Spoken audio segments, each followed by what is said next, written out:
Many churches are offered, the older buildings. They are filled with deep, rich history. Tonight we're going to bridge the gap with a trip to Reisterstown.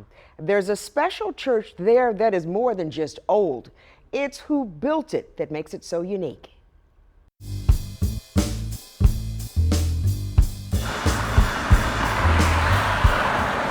Halfway down Bond Avenue in Reisterstown, you'll find St. Luke's United Methodist Church. It's in the middle of a neighborhood.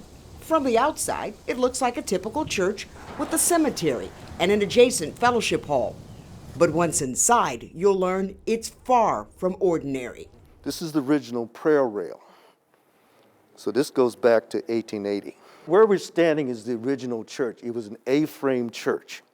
So it was a very simple structure. The church was built 172 years ago by slaves.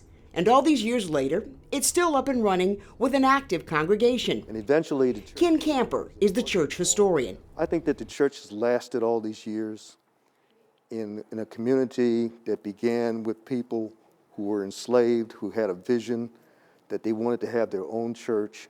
They wanted to be able to worship in peace. And that, to me, is enduring. Just about all my life, say 70 years. Sharon Mccoy was raised in this church. Her family, descendants of slaves, worshiping here from the very beginning. Her grandmother, Annie Dett, lived to be 100 and had plenty of stories to share. She just told us as a little girl, that's where she went to school and attended one-room schoolhouse. That they called it. The colored schoolhouse was built in 1867 and sat right behind the church. Dozens of kids were educated here. Kids like Jacob Lee, who grew up to become a land developer in Reisterstown. He created a scholarship for kids in the church community. The church is there to help others and to help people that are in need. The schoolhouse fell in disrepair and was demolished in 1997. The fellowship hall was nearly torn down too, but the church's rich history saved it. Among the historical landmarks is the grave of decorated Buffalo soldier and church member Augustus Wally. Historians learned between the cemetery, the hall, and the schoolhouse, the church was eligible for a post-emancipation settlement.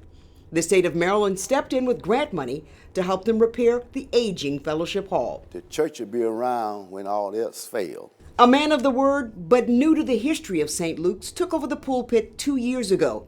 Reverend Emmanuel Johnson would bridge the gap and lead the church in a new era of challenges, ministering during a pandemic. Having service, it was totally different. But again, you learn to adapt. You can't stop God's program. He is a vehicle He allowed us to use. Greater person to work for. Zoom, Facebook, Twitter. I want to recognize this Maxine Tucker, who has been. Show goes on. 1880, we're looking at history by looking at the floors. The floors are original to the church. You see the stained glass, the pews, the walls. The history's still here. And it's a proud, rich history that'll hopefully continue to be shared for decades and passed on to future generations. Praise be to God that we are able, and we were able to get through that and, to hold on to the church. So for that, I'm very grateful to be a part of that, and it's still standing here and standing strong. Great is thy faithfulness, Lord, unto me.